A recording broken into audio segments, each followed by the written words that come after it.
Morning is the most dangerous time of day, not because of what happens out there in the world, but because of what happens profoundly inside you. The moment you open your eyes, your mind is instantly thrown into a silent battle, scattered thoughts with no order, lingering emotions from yesterday, pressure from things that haven't even happened yet.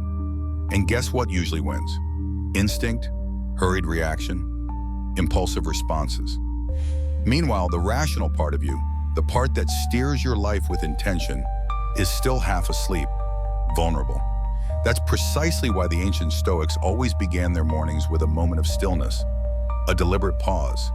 They prayed not to ask for something from the outside world, but to call themselves back home, to recenter their inner selves. In Stoic philosophy, prayer is how you draw a straight line through the case, an act of self-definition. Who am I? What principles will I live by today? Will I react, or will I choose my response? In this guide, you'll explore 7 Stoic-inspired methods of morning prayer practices designed not just to help you survive the day, but to own it. If you're tired of being swept away by life's currents, this might be the moment you powerfully take back the wheel. 1. Prayer as daily gratitude, the anchor of perspective. There are mornings when you wake up feeling a strange, hollow emptiness. Not because you didn't sleep well, not because of a bad dream, but simply because you can't find a reason, a compelling why to get out of bed. Everything feels repetitive, blurred, like you're just a shadow moving through your own life, devoid of purpose. On mornings like that, gratitude isn't just a nice thing to have, it's a spiritual lifeline. A simple prayer, whispered half awake, before you've even put on a shirt, might be the one thing that keeps you from slipping into that quiet sense of meaninglessness. Thank you for giving me today another chance to do what's right, to live with purpose. People often mistakenly think of Stoicism as a cold, unemotional philosophy, but that's a profound mistake. It's not for people who feel nothing. It's for those who have felt too much, those who've burned with intense emotion, lost things they loved fiercely, fought back against life's injustices, and then consciously chose a different, more resilient path. Gratitude in Stoicism isn't soft or passive. It's a disciplined act of will, the unwavering decision to find inherent value in what seems trivial or ordinary. A new day isn't guaranteed. It's a precious gift, and a Stoic doesn't dwell on what's missing or what's gone. They learn to see clearly what is already here, abundant and present. Marcus Aurelius, an emperor who led during times of relentless plague, brutal war, and profound betrayal, began every morning by writing in his meditations. Not because he had time to kill or was bored, but because he knew if he didn't meticulously train his mind daily, he'd be swept away by the crushing weight of power, paralyzing fear, and overwhelming chaos. He wrote with piercing clarity, "When you arise in the morning, think of what a precious privilege it is to be alive, to breathe, to think, to enjoy, to love." That wasn't poetic fluff or mere self-help platitudes. It was a rigorous mental roll call, a conscious inventory of what truly mattered. Have you ever felt genuinely grateful for things that others might find annoying or inconvenient? A sudden rainstorm on your commute, a phone call that interrupts your nap, a day filled with unexpected disruptions. Each of those, seen through a Stoic lens, is a valuable lesson wrapped in discomfort, an opportunity for growth. And the morning, that's your sacred moment to choose which eyes you'll use to see it all. Matthew McConaughey, the Oscar-winning actor, shared how his mother, Kay McConaughey, had a strict rule every morning. If he showed up grumpy at the breakfast table, she'd send him back to his room to reset his attitude. He could only return once he was ready to smile and sincerely say, "Wow, look at this. Thank you for breakfast, Mom." But she didn't stop there. She taught him something deeper. See the rose in the vase instead of the dust on the table. That wasn't just about manners or politeness. It profoundly shaped the way he started each day with deep appreciation. Not because everything was perfect, but because he was still clear-eyed enough to notice what was good, what was beautiful, what was available. If you want to start your day like a Stoic, it doesn't take much. Don't immediately check your phone. Don't rush to your email. Just sit quietly on a wooden chair, a sagging mattress, or the edge of your bed. Keep your back straight, focus on a single point, or gently close your eyes. Then, in a silent whisper that no one else needs to hear, say, "I'm grateful to be alive today. I still have the chance to act with reason, with virtue. I still get to choose my response." Say it every morning consistently, even if you don't fully believe it at first. Because clarity doesn't come from fleeting emotion. It comes from consistent, repeated discipline. Some might ask, what does gratitude actually change? It doesn't change the world, but it profoundly changes how you walk into it, how you engage with it. A grateful person complains less when betrayed, worries less when plans fall through, and most importantly, gets distracted less by the unimportant because they've already realized what's truly precious. A whole new day, still entirely yours to live, to create, to experience. Prayer isn't about asking. It's about choosing your perspective before the game begins. And gratitude is the strongest perspective a Stoic can take. It doesn't shout. It doesn't chase a superficial high. It's as quiet and steady as a humble nod to the universe. I see it. I accept. And just like that, you step out of bed, no longer a shadow of your former self, but a grounded, purposeful being. Once you have a reason to live, the next step is not to let leftovers drive that life. Yesterday's worries, old wounds that haven't healed, the mental baggage you keep lugging around in your mind like a trash bag you stubbornly refuse to drop. That's when you'll need the second practice, prayer as a ritual of mental housekeeping. Not just to start the day with gratitude, but to begin it with a mind that's been consciously cleared and set free. 2. Prayer as mental cleanse, housekeeping for the mind. People meticulously make their beds every morning to tidy up the physical room. But how many of us consciously tidy up our minds? It's not that we're lazy, it's that we simply forget or don't realize the necessity. The mind needs regular cleaning too. When you wake up, your mental space can often feel like a chaotic mess. Unfinished dreams, leftover irritation from yesterday, vague anxieties about today.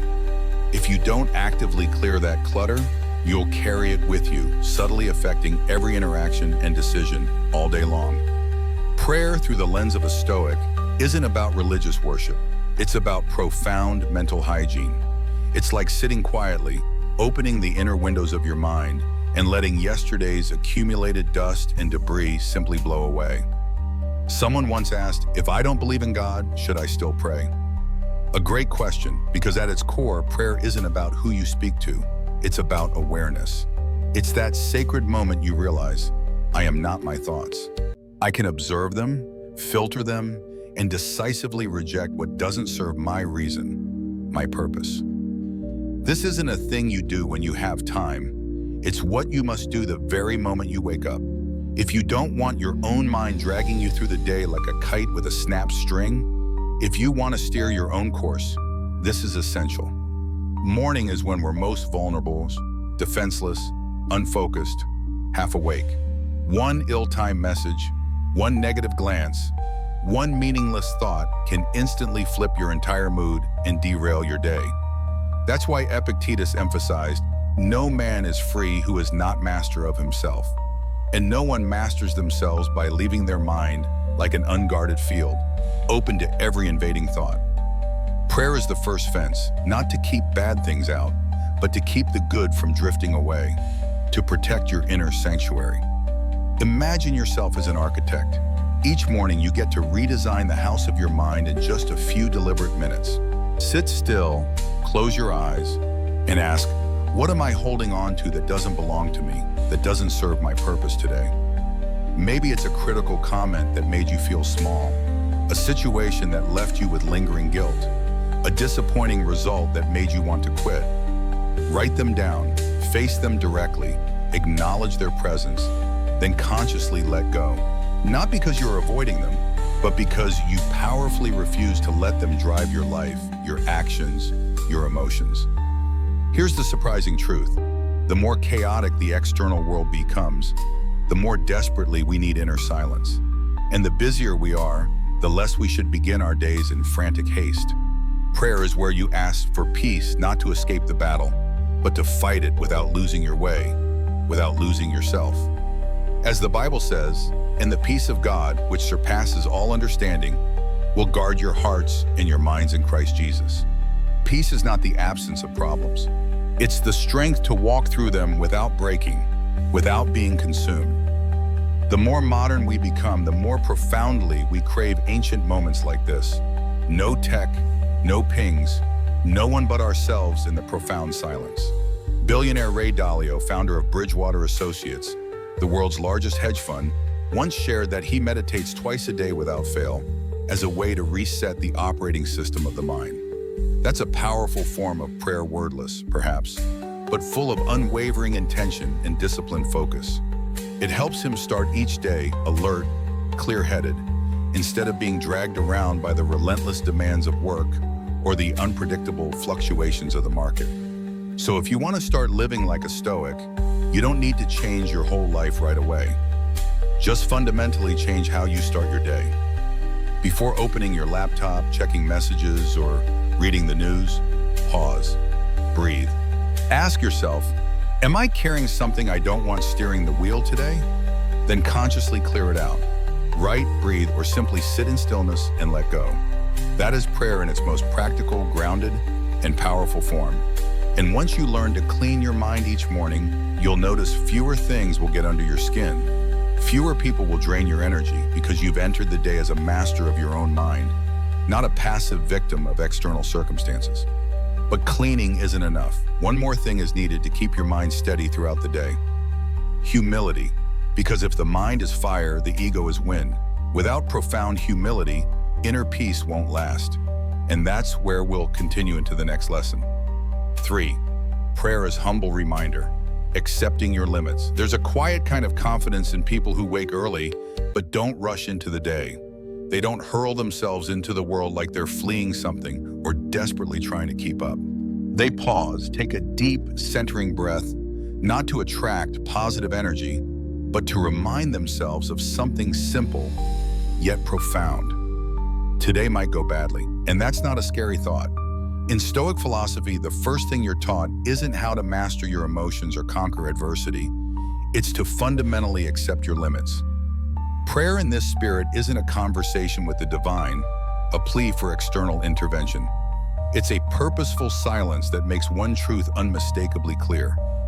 A large part of life will always remain beyond your direct control.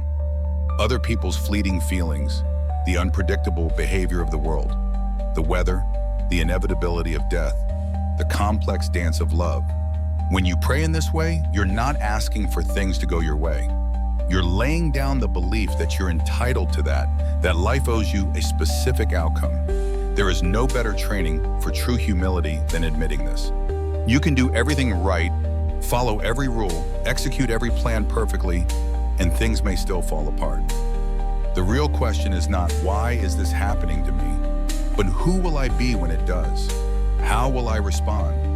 Modern life relentlessly trains us to be controllers of data, controllers of people, controllers of outcomes. But the Stoic doesn't try to control what is uncontrollable. They prepare, they live as a small, integral part of a vast, indifferent machine. Not to feel insignificant or powerless, but to see clearly where their boundaries lie, where their agency truly begins and ends. In Meditations, Marcus Aurelius wrote, "To accept without arrogance, to let go without attachment." That's the life philosophy of someone who knows they're not the center of the universe, that they are a part of something far greater. Have you ever seen a skilled surgeon take a deep, measured breath before a complex operation? Not out of fear, but out of profound respect for the precise line between what he can diligently do and what the patient's body and fate ultimately must do. Or a mountaineer pauses before a sheer drop, not because they're weak or uncertain, but because they honor gravity and their own biological limits.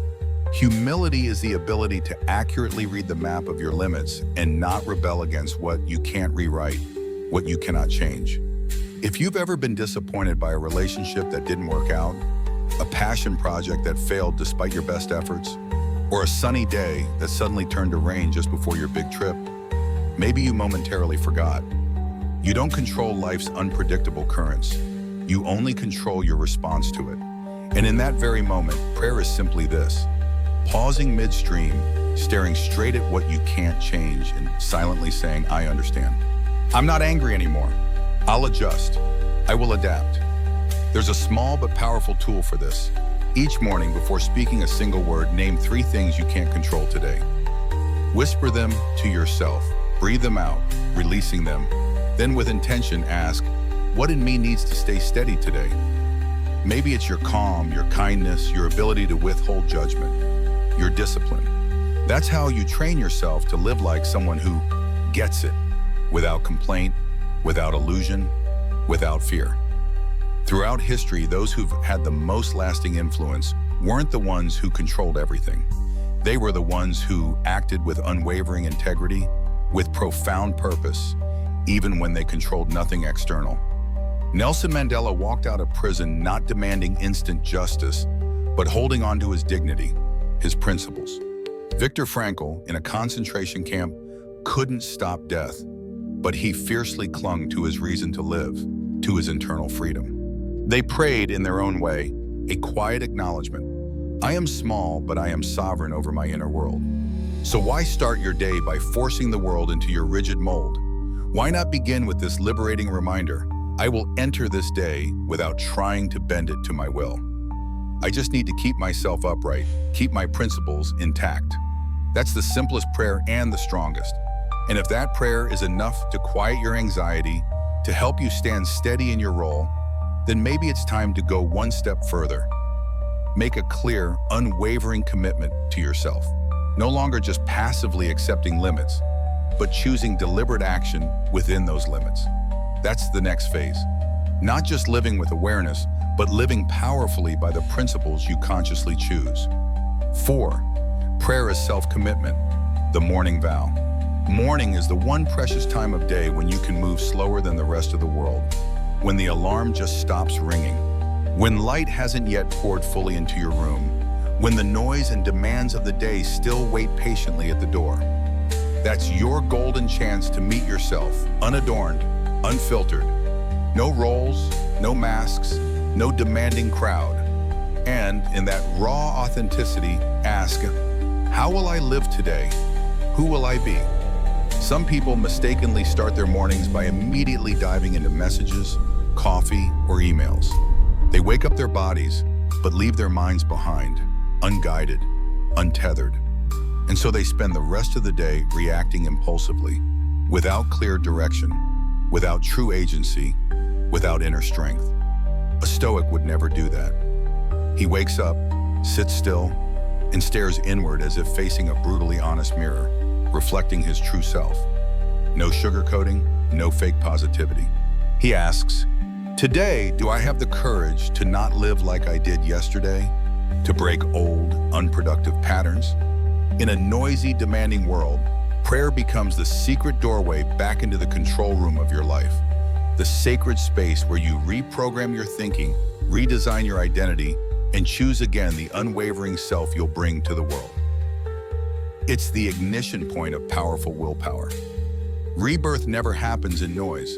It happens in silence, in the deliberate, quiet moments of intention. Imagine someone sitting up straight at 5 a.m. whispering to themselves, I won't let circumstances define me. I define myself. No one conquers life with empty cliches. You win when you actively rewire yourself, every single morning, every single day, without fail. Benjamin Franklin, one of the founding fathers of America, had a lifelong morning ritual. Before doing anything else, he wrote down one simple, yet profoundly powerful question. What good shall I do today? Not poetic, not lofty, just a single guiding question, but one that allowed him to reshape his daily actions, to align with his values. That consistent dedication transformed a young printer's apprentice into a historical icon. Imagine this. Each morning you unhook yourself from old limiting habits like a master craftsman meticulously dismantling a watch piece by piece to realign your thoughts, cleanse your intentions, and sharpen your choices for the day ahead. That's prayer in the Stoic sense, a conscious process of shedding the old self to deliberately rebuild a new one. Not to be perfect, but to be consistent with reason, with virtue, and with your deepest, most authentic values. If you're wondering how to make this practical, forget the elaborate rituals and burning incense. All you need are 3 simple, actionable steps each morning. First, ask yourself one clear question. What quality do I want to embody today? Maybe it's calm, maybe honesty, maybe unwavering discipline. Then pick one specific action that clearly reflects that quality, like staying composed in a tough conversation instead of reacting, or finishing a task without excuses, no matter how small. Finally, pause midway through the day, maybe during lunch or before leaving work, and ask yourself, am I still living in alignment with what I chose this morning? Am I honoring my morning vow? That's how you stop yourself from sliding back into the old, reactive version of you. It's strange how people spend hours planning their work, but can't spare 5 minutes planning the kind of person they want to be. And then they're surprised their life never changes when the truth is, they never truly change themselves. You can choose differently, starting tomorrow, before anyone calls your name, before the world even knows you're awake. Step out of bed, stand still, and choose. Who will I be today? No need to say it out loud. The real answer shows up powerfully in how you act after that. And if you do this every morning, again and again, consistently, you won't just have better days. You'll rebuild the entire operating system of your life from the ground up. Prayer in the Stoic sense isn't about asking for mercy or favor. It's about stepping into the role of the main character, the conscious author in your own story, from the morning, from the mind, from the smallest, most intentional choices. And you don't have to be a hero to do it. You just need enough clarity to say, yesterday is over. Today I begin again. Not from the same base, but from a higher standard, a deeper commitment. So tomorrow morning when you wake up, who will you be? 5. Prayer with memento mori, embracing the present. There's no alarm clock more sobering than the thought that you might not wake up tomorrow. If we lived with that constant, profound awareness, each morning wouldn't feel vague or routine. It would feel like a final, precious chance, a sunrise that may never come again. In the humbling shadow of impermanence, a morning prayer isn't a mere religious ritual. It's a powerful way of realigning with the deepest meaning of existence. A quiet whisper to the self, and if today were the last, would I live it awake, fully present, or keep sleepwalking through it distracted? Death is often pushed out of conversation, out of our conscious minds. We treat it as something distant, to be avoided, or worse, as a rude interruption to our busy lives. But in Stoicism, death is a faithful companion, walking beside you, not to frighten you into submission, but to gently, consistently remind you that time is a limited, finite asset. This isn't about morbid obsession or dwelling on negativity. It's about profound clarity. Morning prayer, then, isn't a desperate plea for more life. It's a powerful recalibration of focus. Where am I putting my energy? Am I merely spending time, or am I truly using it? Seneca wrote, it is not that we have a short time to live, but that we waste a lot of it. No further explanation needed. It's a mirror held up to the countless hours we let slip by, scrolling mindlessly, indulging in pointless conversations, compulsively replaying the same anger triggered by a disrespectful email. You might be busy, but that doesn't necessarily mean you're living intentionally, meaningfully. And that's precisely why the morning prayer should bravely face death, because only death cuts through the noise of false urgency of trivial concerns.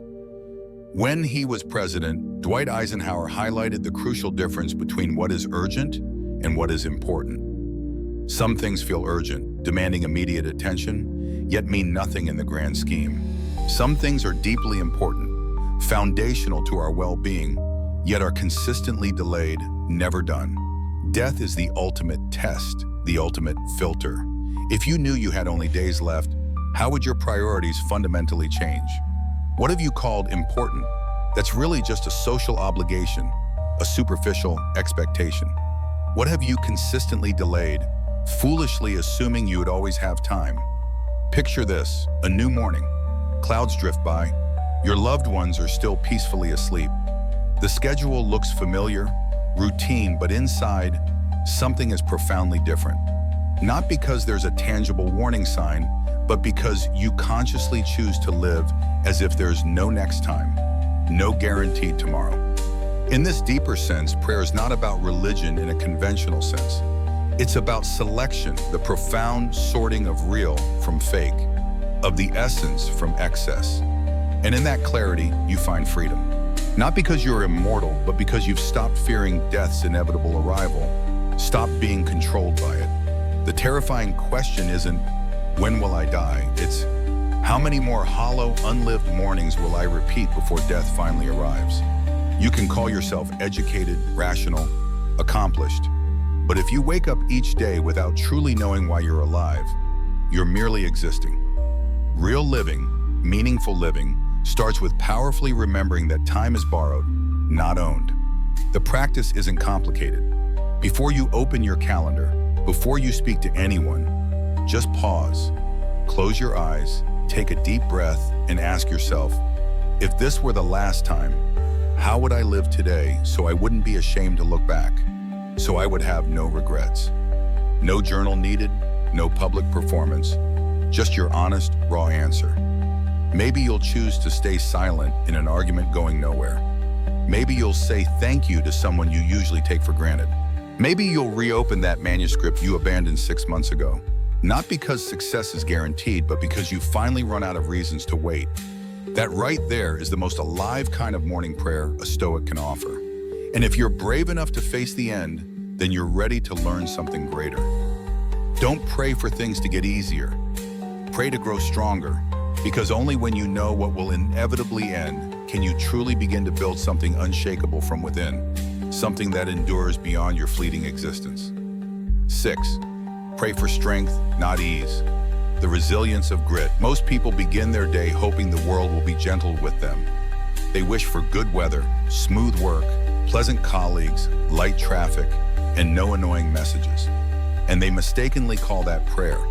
But that's not prayer, that's dependency, a passive longing for external circumstances to conform to your desires. Stoics don't live that way.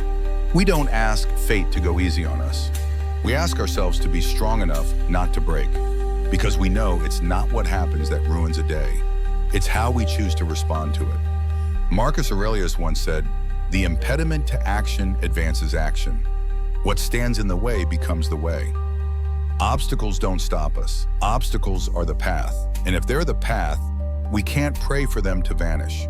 We can only pray for the strength, the resilience, to keep walking directly through them. Think of Angela Duckworth, not just as a psychologist, but as living proof of the quiet strength Stoics call resilience. She wasn't born with extraordinary talent, nor raised with every conceivable advantage, but she rose to become one of the clearest voices on grit, the quality of those who don't quit when things get hard and keep going when others stop.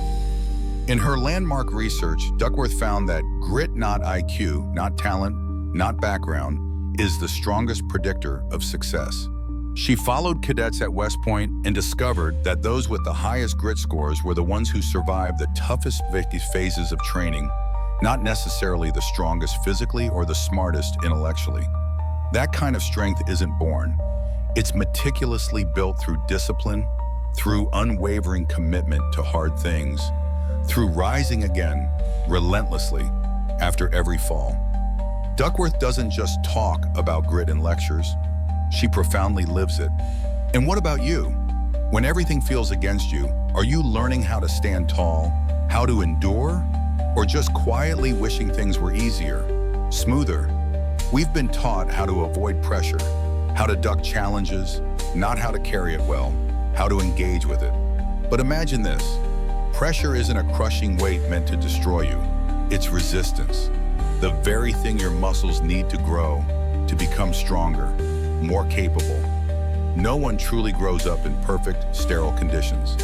An adult, a truly strong individual, is someone who thrives even in imperfect ones. You don't pray to avoid hardship. You pray to embrace it, like an athlete embraces every heavy rep, every challenging sprint, knowing that growth lives precisely at the edge of discomfort. Surprisingly, even the Bible echoes this profound truth. In the letter to the Romans, it says, "Not only so, but we also glory in our sufferings, Because we know that suffering produces perseverance. Perseverance, character, and character, hope. Suffering isn't the enemy. It's the powerful tool that forges character, that refines your spirit. You can practice this every morning in silence. No one has to know. When you wake up, instead of thinking, how can today go smoothly, easily? Ask, how can I stay true to my principles, to my best self when today doesn't? Remind yourself, if someone insults me, I won't lose my dignity. If plans fall apart, I won't assign blame. If things slow down, I'll be patient. And if no one backs me, I'll still stand firmly on my own 2 feet. A mind trained this way won't need comfort from others. It becomes its own fortress, its own source of unwavering strength. And from that inner strength, you'll face the world with bright, unafraid eyes. But be careful. True strength isn't stubbornness. It isn't a cold denial of pain. True strength is staying soft when life gets hard, staying kind when betrayed, still being able to smile after the storm has passed through your soul. That kind of strength doesn't come from running from hardship. It comes from walking directly through it, every single day with your heart intact, your spirit unmarred. You can't control life's weather, but you can choose the cloak you wear each morning. And if you put on courage, calm, and quiet grit, you'll see the world may not change, but you have. And when you no longer pray for ease, but for the profound strength to rise, you're ready for something greater. Because what lies ahead isn't just another day. It's a better, stronger version of you, waiting every morning if you dare to step forward. And that brings us to the final lesson, how to become your best self each morning. But before we go there, answer this. If today is hard, how will you respond? And if tomorrow is too? 7. Become your best self each morning. The daily rebirth. There's no such thing as a trivial beginning if you choose it as the sacred moment to reset your life, to redefine yourself. In Stoic philosophy, greatness isn't measured by external power, fleeting wealth, or sheer intellect, but by the profound ability to govern yourself, to command your own inner world. And if there's a single moment in the day when you hold the most absolute control, it's in the morning. When you open your eyes with the mind still untouched by the world's chaos and demands. Prayer in that quiet, pristine instant isn't a plea to something above. It's a fierce declaration of war against the weaker, lazier, more impulsive version of yourself. Most people start their mornings with messages, deadlines, or news. They wake up their bodies but tragically leave their minds behind, unguided, undirected.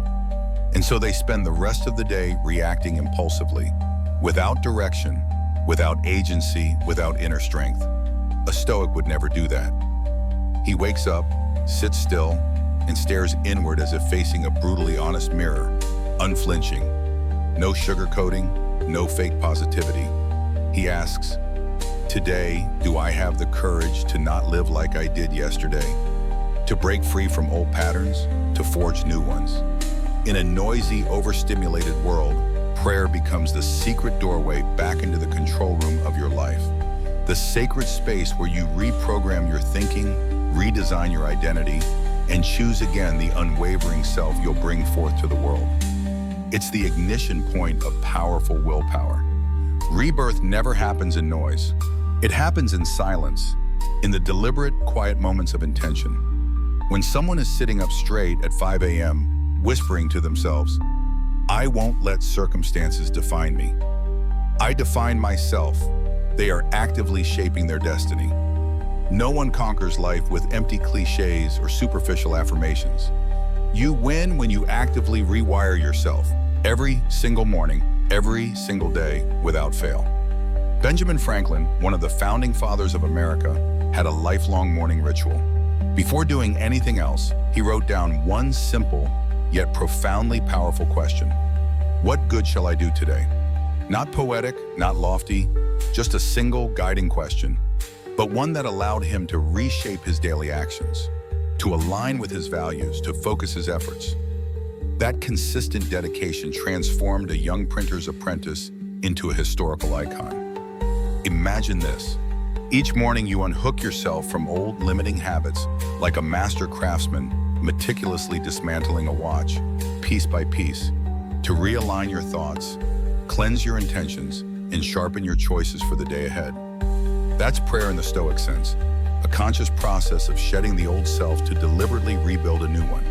Not to be perfect, but to be consistent with reason, with virtue, and with your deepest, most authentic values. If you're wondering how to make this practical, forget the elaborate rituals and burning incense. All you need are 3 simple, actionable steps each morning. First, ask yourself one clear question. What quality do I want to embody today? Maybe it's calm, maybe honesty, maybe unwavering discipline. Then pick one specific action that clearly reflects that quality, like staying composed in a tough conversation instead of reacting, or finishing a task without excuses, no matter how small. Finally, pause midway through the day, maybe during lunch or before leaving work, and ask yourself, am I still living in alignment with what I chose this morning? Am I honoring my morning vow? That's how you stop yourself from sliding back into the old, reactive version of you. It's strange how people spend hours planning their work, but can't spare 5 minutes planning the kind of person they want to be. And then they're surprised their life never changes when the truth is, they never truly change themselves. You can choose differently, starting tomorrow, before anyone calls your name, before the world even knows you're awake. Step out of bed, stand still, and choose. Who will I be today? No need to say it out loud. The real answer shows up powerfully in how you act after that. And if you do this every morning, again and again, consistently, you won't just have better days. You'll rebuild the entire operating system of your life. Prayer in the Stoic sense isn't about asking for mercy or favor. It's about stepping into the role of the main character, the conscious author, in your own story from the morning, from the mind, from the smallest, most intentional choices. And you don't have to be a hero to do it. You just need enough clarity to say, yesterday is over. Today I begin again. Not from the same place, but from a higher standard, a deeper commitment. So tomorrow morning when you wake up, who will you be? Conclusion, the daily rebirth of the Stoic. The last lesson we just explored also marks the end of today's journey. But perhaps it's also the beginning of another one, where each morning you open your eyes not in a frantic rush, not swept away by headlines, deadlines, or the weight of unnamed worries. Instead, it's a morning where you quietly return to yourself, even if only for a few still moments. We've just gone through 7 ways to pray, not to beg for things to be easier, but to help ourselves become strong enough to face it. To pray is simply to say thank you for being here, for being alive, for still breathing. It's a ritual to clear the cluttered thoughts left behind from yesterday, a way to remind ourselves to be humble, to live with intention, and to remember that death is never far away, which in turn helps us cherish life more deeply. We learn to pray, not to avoid hardship, but to step into it with the mindset of someone ready, someone prepared. And in the end, prayer becomes a gentle promise to ourselves each morning. Today, I will become the best version of myself. Not perfect, but awake and intentional. You don't need a softer world. You just need a quiet moment to remember who you are, what you stand for, what truly matters to you. That's the true essence of prayer in Stoicism. Simple, powerful, unembellished, and real. Just a human being consciously choosing to live with greater clarity and unwavering purpose. If any of this spoke to you, made you pause, reflect, or even breathe a little deeper, leave a like as a small way to mark that you're ready for change. And if you want to keep walking this path, one steady morning at a time, don't forget to subscribe. We'll meet again, not to escape life, but to learn how to face it with calm and courage.